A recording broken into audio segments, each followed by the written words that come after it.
ইসলাম শ্রমজীবীদের দিয়েছে অনন্য সম্মান। মহান আল্লাহ সূরা বালাদের ৪ নম্বর আয়াতে ইরশাদ করেছেন, নিশ্চয়ই আমি মানুষকে সৃষ্টি করেছি শ্রমনির্ভর করে, একজন শ্রমিক তার শ্রম বিক্রি করে জীবিকার প্রত্যাশায়। শ্রমের মূল্য সে যাতে প্রতিশ্রুত সময়ের মধ্যে পায় এমনটিই নিশ্চিত করা হয়েছে ইসলামের বিধানে। এ সম্পর্কে রসূল সাল্লাল্লাহু আলাইহি ওয়াসাল্লামের নির্দেশ, শ্রমিকের ঘাম শুকানোর আগেই তার মজুরি পরিশোধ কর। ইবনে মাজাহ। ইসলাম মালিককে শ্রমিকদের প্রতি মমত্ববোধের পরিচয় দিতে নির্দেশ দিয়েছে। মহানবী সাল্লাল্লাহু আলাইহি ওয়াসাল্লাম বলেছেন, শ্রমিককে তার সামর্থ্যের চেয়ে বেশি কাজ দিও না। যদি কখনো এমনটি করতেই হয় তবে তুমি নিজে তাকে সহযোগিতা করবে। রসূল সাল্লাল্লাহু আলাইহি ওয়াসাল্লাম দ্ব্যর্থহীন কণ্ঠে বলেছেন, কিয়ামতের ময়দানে আমি ওই ব্যক্তির বিরুদ্ধে আল্লাহর আদালতে মামলা করব যে শ্রমিকের কাছ থেকে পূর্ণ কাজ বুঝে নিল কিন্তু তাকে তার মজুরি দিল না। মুসলিম।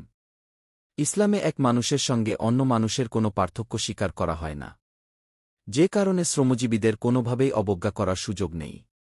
ইসলামে মানুষের মর্যাদা নির্ধারিত হয় তাকওয়ার নিরিখে, ধনসম্পদ কিংবা পদমর্যাদার ভিত্তিতে নয়। শ্রমের মর্যাদা দানের ক্ষেত্রে ইসলামের অবস্থান অতুলনীয়। মানবজাতির গাইডলাইন আল কোরআনে ইরশাদ হয়েছে, সালাত সমাপ্ত হলে তোমরা পৃথিবীতে ছড়িয়ে পড়বে এবং আল্লাহর অনুগ্রহ, জীবিকা সন্ধান করবে। সূরা জুমা, আয়াত ১০। পরিশ্রমের দ্বারা যারা জীবিকা নির্বাহ করে তাদের আল্লাহর বন্ধু অভিহিত করেছেন রসূল সাল্লাল্লাহু আলাইহি ওয়াসাল্লাম।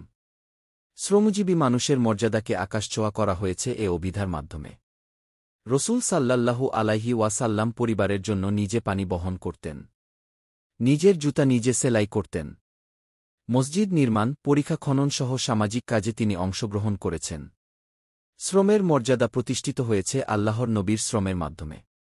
রসূল সাল্লাল্লাহু আলাইহি ওয়াসাল্লাম শ্রমিকের পারিশ্রমিক নির্ধারণ না করে শ্রমিক নিয়োগ দিতে নিষেধ করেছেন। নাসাঈ। শ্রমজীবীদের প্রতি রসূল সাল্লাল্লাহু আলাইহি ওয়াসাল্লাম কতটা দর্দি ছিলেন তার প্রমাণ মেলে বাইহাকির একটি হাদিসে। জনৈক ব্যক্তি রসূল সাল্লাল্লাহু আলাইহি ওয়াসাল্লামকে বললেন, আমার খাদেম, গৃহপরিচারক, আমার সঙ্গে দুর্ব্যবহার ও অন্যায় করে, এখন আমি তার সঙ্গে কেমন আচরণ করব?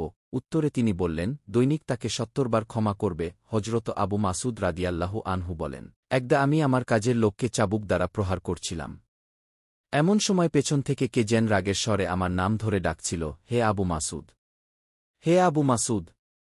প্রচণ্ড রাগত স্বরের কারণে আমি বুঝতে পারিনি কে আমাকে ডাকছে। কাছে আসার পর দেখলাম রসূল সাল্লাল্লাহু আলাইহি ওয়াসাল্লাম এসেছেন।